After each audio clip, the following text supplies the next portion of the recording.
الحمد لله نحمده ونستعينه ونستغفره ونؤمن به ونتوكل عليه ونعوذ بالله من شرور أنفسنا ومن سيئات أعمالنا من يهده الله فلا مضل له ومن يضلله فلا هادي له ونشهد أن لا إله إلا الله وحده لا شريك له ونشهد أن سيدنا ومولانا محمدا عبده ورسوله صلى الله تعالى عليه وعلى آله وأصحابه وبارك وسلم تسليما كثيرا أما بعد فأعوذ بالله من الشيطان الرجيم بسم الله الرحمن الرحيم يا أيها الذين آمنوا كتب عليكم الصيام كما كتب على الذين من قبلكم لعلكم تتقون وقال النبي صلى الله عليه وسلم من صام رمضان إيمانا واحتسابا غفر له ما تقدم من ذنبه أو كما قال عليه الصلاة والسلام۔ محترم حضرات، سامعین کرام، بزرگوں اور دوستوں، جس رمضان کا ہم بڑی بے صبری سے انتظار کر رہے تھے اور جس کے لیے اللہ والے رویا کرتے تھے، تڑپا کرتے تھے، گڑ گڑایا کرتے تھے، ان کے رونے کی وجہ سے، ان کے تڑپ کی وجہ سے اللہ رب العزت نے رمضان کا مقدس، مبارک اور محترم مہینہ ہمیں عطا فرمایا۔ اللہ رب العزت سے دعا ہے کہ اللہ تعالی ہمیں اس رمضان کی صحیح طرح سے قدر کرنے کی توفیق عطا فرمائے، ایک ایک منٹ کی، ایک ایک سیکنڈ کی، ایک ایک لمحے کی قدر کرنے کی توفیق عطا فرمائے، اور اس کی ناقدری سے اور حضور اکرم صلی اللہ علیہ وسلم کی بددعا کے مستحق ہونے سے ہماری اور پوری امت مسلمہ کی حفاظت فرمائے۔ دوستو، روزہ اسلام کی بنیاد میں سے ایک اہم بنیاد ہے۔ اسلام کی بنیاد 5 چیزوں پر ہے: توحید، نماز، روزہ، زکوٰۃ اور حج۔ روزہ ایک اہم بنیاد ہے۔ اللہ رب العزت نے سن 2 ہجری میں روزہ فرض فرمایا۔ اللہ رب العزت نے جو عبادتیں فرض فرمائی تو یک بارگی اس کو فرض نہیں فرمایا، بلکہ تدریجاً فرض فرمایا ہے۔ جیسے کہ جب نماز کو فرض کیا گیا تو نماز پہلے کس طرح پڑھی جاتی تھی کہ ایک آدمی نماز بھی پڑھ رہا ہے، نماز میں وہ آگے پیچھے بھی ہو سکتا ہے، چل سکتا ہے، نماز میں کھا پی بھی سکتا ہے، نماز میں سلام کر سکتا ہے، سلام کا جواب دے سکتا ہے، نماز میں بات چیت بھی کر سکتا ہے۔ اس انداز میں شروع میں نماز تھی، یہاں تک کہ اگر کوئی شخص شراب پی کر نشے کی حالت میں آیا تو نماز نشے کی حالت میں بھی پڑھ سکتا ہے، کیونکہ پہلے شراب کی حرمت نازل نہیں ہوئی تھی۔ پھر آہستہ آہستہ اللہ رب العزت نے قیدیں لگائی اور ارشاد فرمایا: یا ایھا الذین آمنوا لا تقربوا الصلاۃ وانتم سکارى، کہ اے ایمان والو، نشے کی حالت میں نماز کے قریب مت جاؤ۔ تو شراب پی کر نماز پڑھنے سے روکا گیا، پھر بات چیت کو روکا گیا، کھانے پینے کو روکا گیا، سلام اور جواب کو روکا گیا، اور پھر نماز اس شکل میں ہمارے سامنے آ گئی جس طرح آج ہم اور آپ پڑھتے ہیں۔ اسی طرح اللہ رب العزت نے جب روزے کو فرض فرمایا تو پہلے روزے کی یہ شکل تھی کہ جب رمضان کا مہینہ آ جائے تو مسلمانوں میں سے جس کا دل چاہے روزہ رکھے اور جس کا دل چاہے وہ روزہ نہ رکھے اور فدیہ ادا کر دے، یعنی بغیر کسی عذر کے، بغیر کسی بیماری کے اگر ایک مسلمان روزہ نہیں رکھنا چاہتا ہے تو روزے کے بدلے میں وہ فدیہ دے سکتا تھا۔ پہلے یہ حکم تھا، لیکن پھر اس کے اندر قیدیں بڑھائی گئی، اور پھر اللہ کا حکم آ گیا کہ جب رمضان کا مہینہ آ جائے تو ہر مسلمان پر اب روزہ رکھنا ضروری ہے۔ روزے کے بدلے میں کوئی فدیہ دے کر روزے سے چھٹکارا حاصل نہیں کر سکتا۔ عذر کا مسئلہ الگ ہے، کوئی اتنا بیمار ہے، ایسی سخت بیماری کے اندر مبتلا ہے کہ جس سے اب صحت یاب ہونے کی امید نہیں ہے اور اس بیماری میں وہ روزہ رکھنے کی طاقت نہیں رکھتا، تو اب اس کے لیے گنجائش ہے کہ وہ روزے کا فدیہ دے، اور روزے کا جو فدیہ ہے، ایک روزے کا فدیہ وہ ایک صدقہ فطر کی مقدار کے برابر ہے۔ لیکن پھر اللہ رب العزت نے اسے بعد میں صحت عطا فرما دی۔ بہت سے بیمار ایسے ہوتے ہیں جو ایسی بیماری میں مبتلا ہوتے ہیں کہ ڈاکٹر بھی یہ کہہ دیتے ہیں اور عام طور پر لوگ بھی یہ سمجھنے لگتے ہیں کہ اب اس سے صحت یابی ممکن نہیں، اور ایسے میں رمضان آیا اور اس نے فدیہ ادا کر دیا اور بعد میں پھر صحت لوٹ کر آ گئی تو دوبارہ ان روزوں کی قضا کرنا ضروری ہوگا، کیونکہ روزوں کا وہ مقام اور مرتبہ ہے کہ یہ صحت مند رہتے ہوئے، صحیح سالم رہتے ہوئے فدیے کے ذریعے، صدقے کے ذریعے اس کا کفارہ نہیں ہو سکتا۔ اللہ رب العزت نے روزے کی فرضیت کو سورہ بقرہ کے اندر بڑے ہی پیارے انداز میں بیان فرمایا۔ ارشاد فرمایا یا ایھا الذین آمنوا کتب علیکم الصیام۔ بہت پیار بھرا انداز ہے اللہ رب العزت کا۔ خطاب کے دو طریقے ہوتے ہیں، بلانے کے دو طریقے ہوتے ہیں۔ ایک طریقہ تو یہ ہے کہ جس کو خطاب کیا جا رہا ہے، جس کو بلایا جا رہا ہے، اس کا نام لے کر پکارا جائے، اور دوسرا طریقہ یہ ہے کہ نام لے کر نہ پکارا جائے بلکہ سامنے والے سے اپنا جو رشتہ ہے اس رشتے کا واسطہ دے کر بلایا جائے۔ تو پہلا جو طریقہ ہے وہ عام طریقہ ہے، اس کے اندر محبت اور پیار کا اظہار نہیں ہوتا، اور جب رشتے کا واسطہ دے کر بلایا جاتا ہے تو اس میں محبت اور پیار کا اظہار ہوتا ہے۔ جیسے کہ باپ اپنے بیٹے کو بلائے کسی کام کے واسطے تو اس کے دو طریقے ہیں۔ ایک طریقہ تو یہ ہے کہ بیٹے کا جو نام ہے وہ نام لے کر پکارے کہ اے فلاں ایک گلاس پانی لے کر آؤ، اس سے بھی مقصد پورا ہوگا۔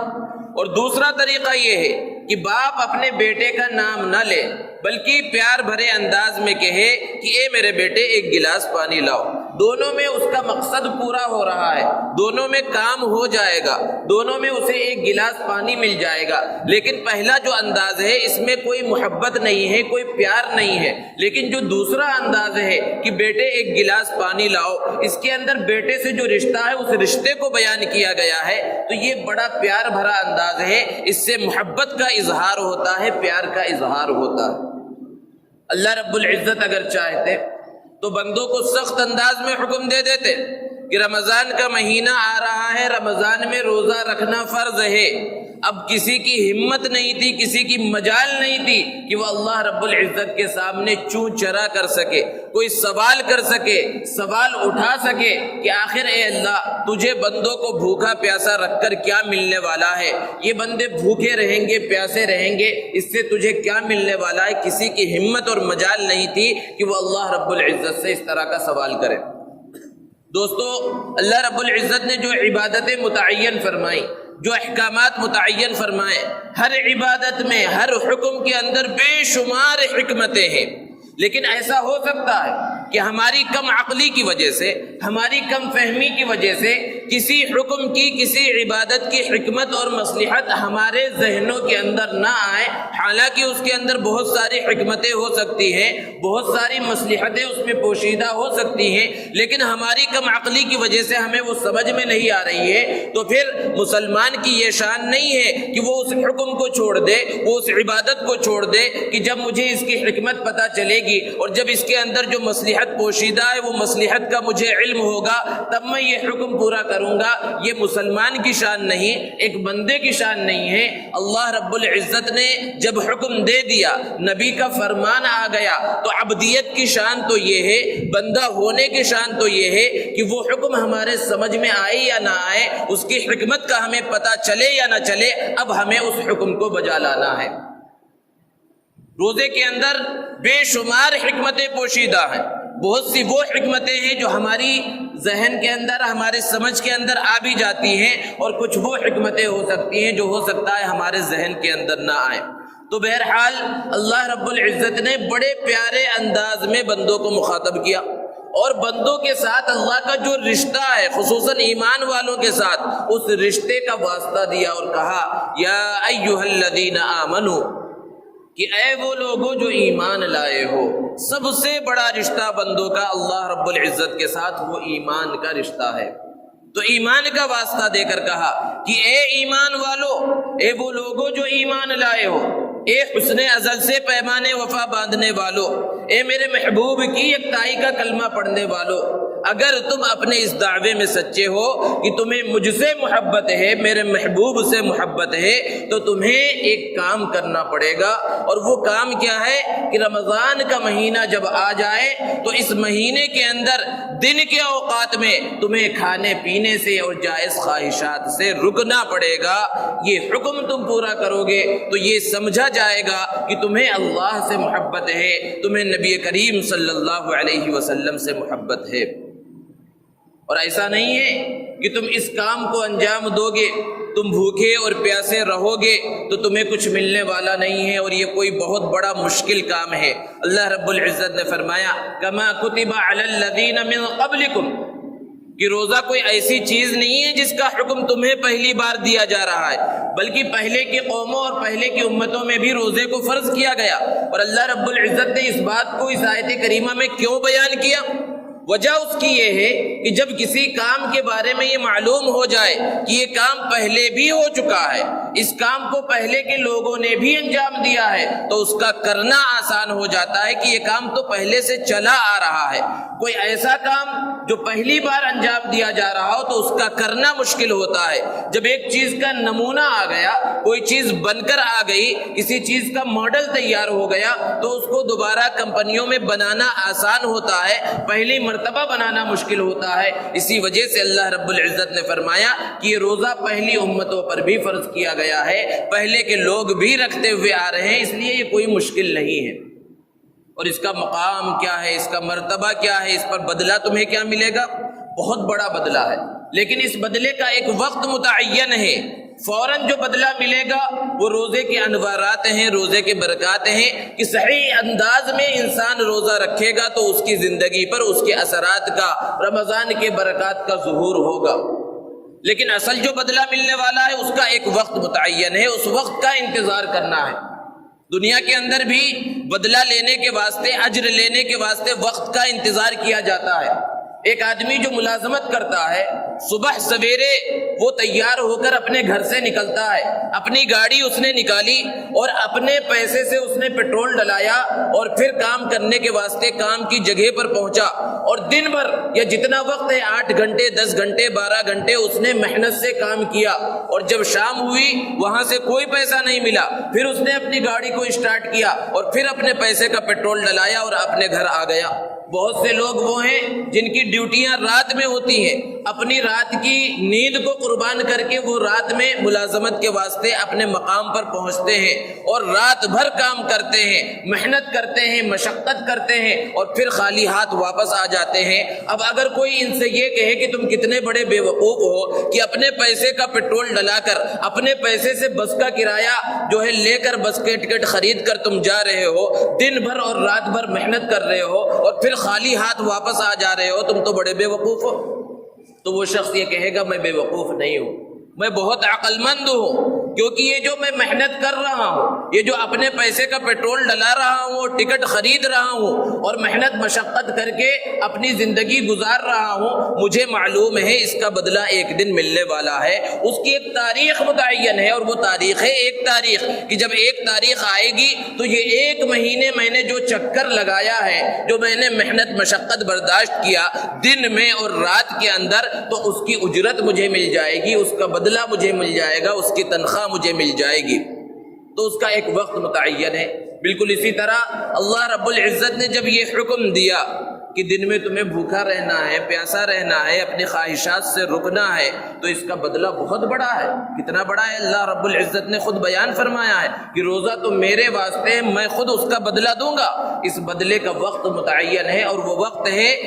جب انسان کی آنکھ بند ہو جائے گی آخرت میں، اور جب اسے احساس ہوگا کہ کتنا عظیم اجر اور کتنا عظیم بدلہ اللہ رب العزت نے اس کے لیے متعین فرمایا۔ روزہ اور رمضان یہ کوئی معمولی چیز نہیں ہے، بہت بڑے اجر و ثواب کا اللہ رب العزت نے وعدہ کیا ہے، اور کتنا اجر ہے، کیا کیا مقام و مرتبہ ہے ایک روزے دار کا، کہ ایک روزے دار صبح سویرے، صبح صادق سے پہلے بیدار ہوتا ہے، اللہ رب العزت نے توفیق دی تو تہجد کی کچھ رکعتیں پڑھ لیتا اور پھر سحری کے دسترخوان پہ بیٹھا، اور کیوں بیٹھا ہے؟ اپنی بھوک مٹانے کے واسطے کہ دن بھر مجھے بھوکا رہنا ہے، دن بھر مجھے روزہ رہنا ہے، اس لیے مجھے کچھ کھانے کی ضرورت ہے۔ وہ اپنی ضرورت کو پوری کرنے کے واسطے بیٹھا، لیکن وہ ضرورت پوری کرنے کے واسطے بیٹھا ہے، اپنی پیٹ کی بھوک کو مٹانے کے واسطے بیٹھا، لیکن اس کا کھانے کا کیا مقام اور مرتبہ ہے؟ اللہ کے رسول صلی اللہ علیہ وسلم نے ارشاد فرمایا تسحروا فإن فی السحور برکہ، کہ تم سحری ضرور کیا کرو کیونکہ سحری کے کھانے میں برکت ہے۔ وہ کھانا جو تم کھا رہے ہو اس کھانے کے اندر برکت اللہ رب العزت نے ڈال دی ہے۔ اور ایک حدیث میں اللہ کے رسول صلی اللہ علیہ وسلم نے ارشاد فرمایا کہ سحری کو لازم پکڑو چاہے ایک گھونٹ پانی کے ذریعے ہی ہو، یعنی تمہیں بھوک نہ ہو، پیاس نہ ہو، اور تم یہ سمجھ سکتے ہو کہ میں بغیر کھائے پیے آج روزہ رکھ سکتا ہوں، تب بھی تم سحری کر لو۔ کچھ کھانا نہیں چاہتے تو ایک گلاس پانی ہی پی لو، کیونکہ اس سے اللہ کے رسول صلی اللہ علیہ وسلم کا حکم پورا ہو جائے گا، اللہ کے رسول صلی اللہ علیہ وسلم کی سنت پوری ہو جائے گی۔ بہت سے لوگ ہیں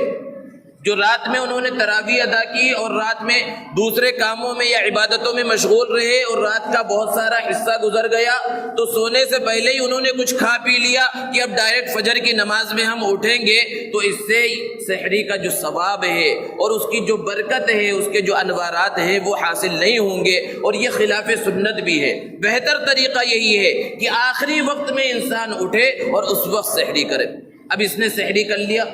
روزہ رکھ لیا، اور پھر پورا دن وہ روزے کی حالت میں اس نے گزارا، بھوک پیاس کی شدت کو برداشت کیا، اب پھر دسترخوان پر بیٹھا شام میں غروب آفتاب سے پہلے، اور وہاں پر افطاری کے دسترخوان پر بیٹھا، طرح طرح کی چیزیں اس کے سامنے ہیں۔ اب اس موقع کے واسطے اللہ کے رسول صلی اللہ علیہ وسلم نے ارشاد فرمایا للصائم فرحتان، روزے دار کے واسطے دو خوشیاں ہیں۔ ایک خوشی اب اسے اس وقت حاصل ہو رہی ہے، اور خوشی کس بات کی ہے کہ اللہ رب العزت نے ایک حکم دیا تھا، اللہ کا فضل ہوا، اللہ کا کرم ہوا کہ اس حکم کو پورا کرنے کی توفیق ملی ہے، اور اب میں افطار کے واسطے یہاں بیٹھا ہوں۔ اور دوسری خوشی اس وقت حاصل ہوگی جب اللہ کا دیدار ہوگا، اللہ سے ملاقات ہوگی، تو اس روزے دار کو اس روزے کی خوشی اس وقت بھی حاصل ہوگی۔ دوسرے موقع پر صحابہ کرام رضوان اللہ تعالی علیہم اجمعین نے اللہ کے رسول صلی اللہ علیہ وسلم سے سوال کیا کہ اللہ کے رسول کیا ہم اللہ رب العزت کو دیکھ سکیں گے، اللہ رب العزت سے ملاقات کر سکیں گے، اللہ رب العزت کا دیدار کر سکیں گے ہم ان آنکھوں سے؟ اللہ کے رسول صلی اللہ علیہ وسلم نے ارشاد فرمایا مجھے یہ بتاؤ کہ اگر آسمان پر 14ویں کا چاند نکلا ہوا ہو اور بالکل صاف وہ نظر آ رہا ہو تو تم اسے دیکھ سکتے ہو یا نہیں دیکھ سکتے؟ صحابہ نے کہا ہم ضرور دیکھ سکتے ہیں۔ اللہ کے رسول نے کہا اسے دیکھنے میں کوئی پریشانی ہوتی ہے؟ کوئی پریشانی نہیں ہوتی۔ تو جس طرح آسمان پر 14ویں رات کا چاند چمک رہا ہوتا ہے اور تم بغیر کسی پریشانی کو اس کو دیکھ سکتے ہو، بالکل اسی طرح بغیر کسی تکلیف اور پریشانی کے تم اللہ رب العزت کا دیدار کرو گے۔ یہ مقام اور یہ مرتبہ ہے۔ اللہ کے رسول صلی اللہ علیہ وسلم نے ارشاد فرمایا ان فی الجنت بابا یقال له الریان، کہ جنت کے اندر ایک دروازہ ہے جس کا نام ہے ریان، اور یہ خالص روزے داروں کے واسطے ہے کہ اس سے صرف روزے دار داخل ہوں گے، اور جب روزے دار اس سے داخل ہو جائیں گے تو پھر وہ دروازہ بند کر دیا جائے گا، پھر کسی کے لیے نہیں کھولا جائے گا۔ اور اللہ کے رسول صلی اللہ علیہ وسلم نے ارشاد فرمایا کہ جب رمضان کا مہینہ آ جاتا ہے آسمان کے سارے دروازوں کو کھول دیا جاتا ہے اور جہنم کے سارے دروازوں کو بند کر دیا جاتا ہے اور شیاطین کو قید کر دیا جاتا ہے۔ اسی طرح اللہ کے رسول صلی اللہ علیہ وسلم نے روزے کے اجر اور ثواب کو بیان فرمایا کہ من صام رمضان ایمانا واحتسابا غفر له ما تقدم من ذنبه، کہ جو اللہ کو راضی کرنے کی خاطر ایک روزہ رکھے رمضان کا ایمان کے ساتھ اور ثواب کی امید کے ساتھ، تو اللہ رب العزت اس کے پچھلے سارے گناہوں کو معاف فرما دیتے۔ اسی طرح فرمایا من قام رمضان ایمانا واحتسابا غفر له ما تقدم من ذنبه، کہ جو رات میں رمضان کی راتوں کے اندر قیام کرے، اللہ رب العزت کا ذکر کرے، اللہ رب العزت کو یاد کرے، اللہ رب العزت اس کے گزشتہ کے گناہوں کو معاف فرما دیتے ہیں۔ اور ایک روایت میں اللہ کے رسول صلی اللہ علیہ وسلم نے روزے دار کے ثواب کو بیان فرمایا کہ ایک روزہ رکھنے کا کیا مقام و مرتبہ ہے، کہ جب بندہ ایک روزہ رکھ لیتا ہے تو وہ جہنم سے کتنا دور ہو جاتا ہے۔ مثال دے کر اللہ کے رسول صلی اللہ علیہ وسلم نے سمجھایا کہ جیسے ایک کوا جب وہ پیدا ہوا، پیدا ہونے کے بعد فوراً اس نے اڑنا شروع کر دیا، اور وہ کوا ساری زندگی اڑتا ہی رہا، اس نے کسی اور کام کے لیے اڑنے کو چھوڑا نہیں، اور پھر اڑتے اڑتے مر گیا۔ تو اس کوے نے اپنی زندگی میں جتنی مسافت طے کی ہے، اللہ رب العزت ایک روزے کی وجہ سے ایک مسلمان بندے کو جہنم سے اتنا دور کر دیتے ہیں۔ کوے کے بارے میں یہ مشہور ہے کہ وہ اس کی عمر بہت زیادہ ہوتی ہے، اگر طبعی طور پر اسے موت آئے، کوئی نہ مارے، تو اس کی عمر عام طور پر بہت زیادہ ہوتی ہے، اور اللہ کے رسول صلی اللہ علیہ وسلم نے تو فرمایا کہ وہ پیدا ہوتے ہی اڑنے لگے اور ساری زندگی ہی اڑتا رہے، تو اس کا اندازہ اور تصور بھی نہیں کیا جا سکتا کہ اس نے کتنی مسافت طے کی ہے۔ ایک روزہ رکھنے کی وجہ سے اللہ رب العزت ایک مسلمان بندے کو، ایک روزے دار کو جہنم سے اتنا دور کر دیتے ہیں۔ یہ مقام اور مرتبہ ہے روزے کا، یہ مقام اور مرتبہ ہے رمضان کی عظمت کا، فضیلت کا، رمضان کے مہینے کا۔ لیکن اگر رمضان کے مہینے کی صحیح طرح سے قدر نہ کی جائے اور جس انداز میں رمضان کو گزارنا چاہیے اس انداز میں نہ گزارا جائے، تو اللہ کے رسول صلی اللہ علیہ وسلم نے ارشاد فرمایا کہ جس نے روزہ رکھا اور اس نے اپنی زبان کی حفاظت نہیں کی، جھوٹ بات کو، جھوٹی گواہیوں کو اور جھوٹی چیزوں کو اس نے نہیں چھوڑا، تو اللہ رب العزت کو اس کے بھوکے پیاسے رہنے کی کوئی ضرورت نہیں ہے۔ اسی طرح اللہ کے رسول صلی اللہ علیہ وسلم نے ارشاد فرمایا کہ بہت سے روزے دار ایسے ہیں کہ ان کو سوائے دن میں بھوکا پیاسا رہنے کے کچھ بھی حاصل نہیں ہوتا، اور بہت سے قیام اللیل کرنے والے، رات میں قیام کرنے والے، نماز پڑھنے والے ایسے ہیں کہ انہیں صرف رات میں جاگنے کے علاوہ کچھ بھی حاصل نہیں ہوتا۔ یہ کن لوگوں کے بارے میں ارشاد فرمایا کہ جو عبادتیں تو کر رہے ہیں، اللہ کے اس حکم کو تو پورا کر رہے ہیں، لیکن اس کے جو تقاضے ہیں ان تقاضوں کو پورا نہیں کر رہے ہیں، گناہوں سے اپنے آپ کو نہیں بچا رہے ہیں، گناہوں کو نہیں چھوڑا ہے، وہ زبان کے گناہ میں، غیبت کے اندر، چغل خوری کے اندر، ایک دوسرے کی برائیوں کے اندر، حسد کے اندر اور دوسرے گناہوں کے اندر لگے ہوئے ہیں، تو ان کے بھوکے پیاسے رہنے کی اللہ رب العزت کو کوئی پرواہ نہیں ہے۔ یہ اللہ کے رسول صلی اللہ علیہ وسلم نے فرمایا۔ دوستو، کوئی کتنا بھی بڑا گناہ کر لے، بڑے سے بڑا گنہگار ہو، اللہ رب العزت کے دربار میں جب وہ آ جاتا ہے تو اللہ رب العزت اسے معاف فرما دیتے ہیں۔ مشفق اور مہربان استاد اپنے ہونہار شاگرد سے بہت زیادہ محبت کرتا ہے، لیکن کبھی اس پر غصہ آ جائے تو مدرسے سے اخراج کر دیتا ہے، مسجد سے نکال دیتا ہے کہ تم جاؤ، تم یہاں ہمارے پاس پڑھنے کے لائق نہیں ہو۔ والدین کو اپنے اولاد سے کتنا پیار ہوتا ہے، لیکن بسا اوقات اولاد کی نافرمانی کی وجہ سے والدین انہیں گھر سے بھگا دیتے ہیں، ان کی کسی بھی شکایت کو قبول نہیں کرتے۔ لیکن اللہ رب العزت کا دربار ایسا نہیں ہے، اللہ رب العزت کا دربار ایسا نہیں ہے۔ اللہ رب العزت کے دربار میں اللہ رب العزت کا گنہگار بندہ ساری زندگی گنہگاری کی زندگی میں 90 سالہ 100 سالہ زندگی گنہگاری کی زندگی میں گزار کر اللہ رب العزت کے دربار میں آ جائے اور اللہ رب العزت سے معافی کا خواستگار ہو، معافی چاہنے لگے، تو یہ نہیں کہا جاتا کہ ساری زندگی تو نے گناہوں میں گزار دی ہے، اب یہاں کیا لینے کے واسطے آیا ہے، بلکہ اللہ رب العزت کا دروازہ، اللہ رب العزت کا در کھلا ہوا ہے۔ اللہ رب العزت تو انتظار میں رہتے ہیں اپنے بندوں کے کہ کب یہ گنہگار بندے میرے دربار میں آ جائیں اور میں ان کے سارے گناہوں کو معاف کر دوں۔ یہ رمضان کا مہینہ اسی لیے ہے۔ اللہ رب العزت نے قرآن میں ارشاد فرمایا، یا عبادی الذین اسرفوا علی انفسہم لا تقنطوا من رحمت اللہ ان اللہ یغفر الذنوب جمیعا انہ هو الغفور الرحیم، کہ اے میرے وہ بندو جنہوں نے اپنے آپ پر بہت ظلم کر لیا ہے، بہت گناہ کر لیا ہے، دیکھو اللہ کی رحمت سے نا امید مت ہو، اللہ کی رحمت سے مایوس مت ہو، ان اللہ یغفر الذنوب جمیعا، اللہ تمہارے سارے گناہوں کو معاف کر دے گا، تمہارے گناہ سمندر کے جھاگ کے برابر اور ریت کے ذرات کے برابر بھی ہوں گے، تم سچے دل سے اللہ رب العزت سے معافی مانگو گے، اللہ رب العزت تمہیں معاف کر دے گا، انہ هو الغفور الرحیم، بے شک وہ بڑا معاف کرنے والا، بہت زیادہ مہربان ہے۔ تو اللہ رب العزت کے دربار میں گنہگاروں کا انتظار ہوتا رہتا ہے کہ کب یہ گنہگار بندے میرے دربار میں آ جائیں اور میں انہیں معاف کر دوں۔ تو یہ رمضان کا مہینہ اسی خاطر ہے، اپنے گناہوں کو بخشوانے کے واسطے ہے، اور یہ رمضان کا مہینہ تجدید عہد کا مہینہ ہے۔ ہم نے اللہ سے ایک عہد لیا تھا عہد الست میں، اور وہ عہد کیا تھا اللہ رب العزت نے پوچھا تھا کہ تم مجھے مانتے ہو یا نہیں مانتے، میرے ایک معبود ہونے کا اقرار کرتے ہو یا نہیں کرتے؟ سب نے کہا تھا بلا، کیوں نہیں۔ تو اس اقرار کے اندر یہ ساری باتیں آ گئی تھی کہ دنیا میں جا کر ہم آپ کی مانیں گے، آپ کی عبادت کریں گے، آپ جو کہیں گے ہم اسی طرح زندگی گزاریں گے، لیکن دنیا میں آ کر ہم اس عہد کو بھول گئے اور اپنی منمانی زندگی ہم گزارنے لگے۔ یہ رمضان کا مہینہ اس عہد کی تجدید کا مہینہ ہے کہ دوبارہ اللہ رب العزت کی طرف رجوع کریں، اللہ کے حکموں کی خلاف ورزی سے اپنے آپ کو بچائیں، اللہ رب العزت کی فرما برداری کریں، نبی کریم صلی اللہ علیہ وسلم کے فرامین پر عمل کریں، اس عہد کی تجدید کر لیں۔ اور اگر ہم نے عہد کی تجدید نہیں کی، اللہ رب العزت کی طرف رجوع نہیں کیا، عبادتوں کی طرف ہم نے رجوع نہیں کیا، تو پھر ہزار رمضان کے مہینے اسی طرح آئیں گے اور چلے جائیں گے، ہماری زندگیوں پر کچھ بھی اثر نہیں ہوگا۔ رمضان کا مہینہ آئے گا، اس کی رحمتیں اور برکتیں بھی نازل ہوں گی، لیکن اگر ہم خود بدلنے کا عہد نہ کریں،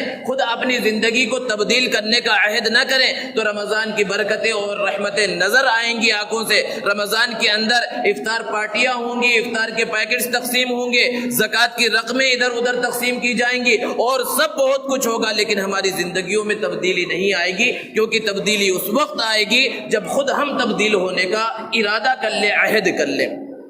اور دوستو، یہ رمضان کا مہینہ خاص طور پر قرآن کا مہینہ ہے۔ اللہ رب العزت نے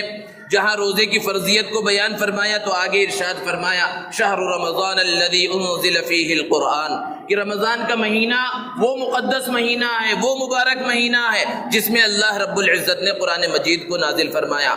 اصل تو یہ کہا جا سکتا ہے کہ رمضان کی عظمت اور فضیلت ہی قرآن کی وجہ سے ہے، اور رات میں عشاء کی نماز کے بعد جو پورے مسلمان بندے قرآن مجید کی تلاوت کرتے ہیں یا قرآن مجید کی تلاوت تراویح کے اندر سنتے ہیں، یہ اسی قرآن مجید کی عظمت اور فضیلت کو بیان کرنے کے واسطے ہے۔ تو تراویح میں قرآن مجید کا سننا یہ ایک الگ عبادت ہے، اور پورے مہینے تراویح پڑھنا یہ ایک الگ سنت ہے۔ بہت سے حضرات ہیں جو کم دنوں کے اندر قرآن مجید کو سن لیتے ہیں، 3 دن کے اندر یا 10 دن کے اندر، اور پھر اس کے بعد سمجھتے ہیں ہم نے تراویح ادا کر لی۔ تراویح نہیں ادا کی، قرآن مجید ایک سن لیا ہے، اب اس کے بعد بھی آخر رمضان تک قرآن مجید کا سننا یا پھر صرف تراویح پڑھنا یہ ضروری ہے، اور تراویح صحیح انداز میں پڑھی جائے۔ بہت سی جگہوں پر آپ نے بھی اعلانات دیکھے ہوں گے کہ یک شبی شبینہ اور سے شبی شبینہ، تو ایسے مواقع پر، ایسی جگہوں پر جہاں انتظام کیا جاتا ہے اور صحیح انداز میں وہاں پر پڑھا جا رہا ہے، جیسے کہ 3 دن میں اور 10 دن کے اندر یا 5 یا 6 دن کے اندر، اور وہاں پر مختلف حفاظ کرام ہیں جو قرآن مجید کو پڑھ رہے ہیں اور لوگ صحیح انداز میں سن رہے ہیں، تو ایک اعتبار سے اس طرح کہا جا سکتا ہے کہ گنجائش ہے کہ بہت سے لوگوں کو سفر درپیش ہوتا ہے یا کچھ کام ہوتا ہے جس کی وجہ سے انہیں کہیں جانا پڑ سکتا ہے، تو وہ قرآن مجید کو اگر 1.25 پارہ یا 1.5 پارہ سنے تو ہو سکتا ہے قرآن چھوٹ جائے، تو ایسے لوگ وہاں پڑھ لیں، ان کے لیے گنجائش ہے۔ لیکن بہت سے اعلانات ایسے آ رہے ہیں 1 رکعت میں پوری قرآن مجید کو پڑھا جائے گا۔ ذرا تصور کیجئے کہ قرآن مجید کے ساتھ مذاق نہیں ہے۔ 1 رکعت کے اندر جگہ جگہ پر بڑے بڑے اشتہارات لگے ہوئے ہیں کہ 1 رکعت میں پورے قرآن مجید کی تلاوت کی جائے گی، باقی 19 رکعتوں میں چھوٹی چھوٹی صورتیں پڑھ لی جائیں گی۔ 1 رکعت کے اندر قرآن مجید ہو سکتا ہے وہ حافظ صاحب جو پڑھ رہے ہو وہ 1 رکعت میں پورا قرآن مجید پڑھ لے، لیکن لوگوں کا حال کیا ہوگا؟ کیا جتنے مصلی اس مسجد میں یا اس جگہ میں آئے ہیں سب قرآن مجید کی عظمت کا، قرآن مجید کی رفعت کا خیال کرتے ہوئے سارے مصلیوں پر کھڑے ہوں گے، یا وہاں پر چائے تقسیم ہو رہی ہوگی یا دوسرے کام ہو رہے ہوں گے؟ یہ سب قرآن مجید کے ساتھ مذاق نہیں، اور وہ بھی اس مہینے کے اندر جو قرآن کا مہینہ ہے، قرآن کی عظمت کا مہینہ۔ ان سب چیزوں سے اپنے آپ کو بچانے کی ضرورت ہے، اور قرآن مجید کے ساتھ اپنا خصوصی تعلق جوڑنے کی ضرورت ہے اس رمضان کے اندر۔ ایک تو تراویح میں قرآن مجید سننا یا پڑھنا ہی ہے، اس کے علاوہ ہر مسلمان ایک وقت متعین کرے اور ایک ٹارگٹ متعین کرے کہ اس رمضان میں ہمیں کتنے قرآن مجید پڑھنا ہے۔ کم سے کم یہ ارادہ ہو کہ ہم 3 قرآن مجید ضرور ختم کریں گے یا 1 قرآن مجید ہم ختم کریں گے۔ اور جو لوگ قرآن مجید پڑھنا ہی نہیں جانتے وہ بھی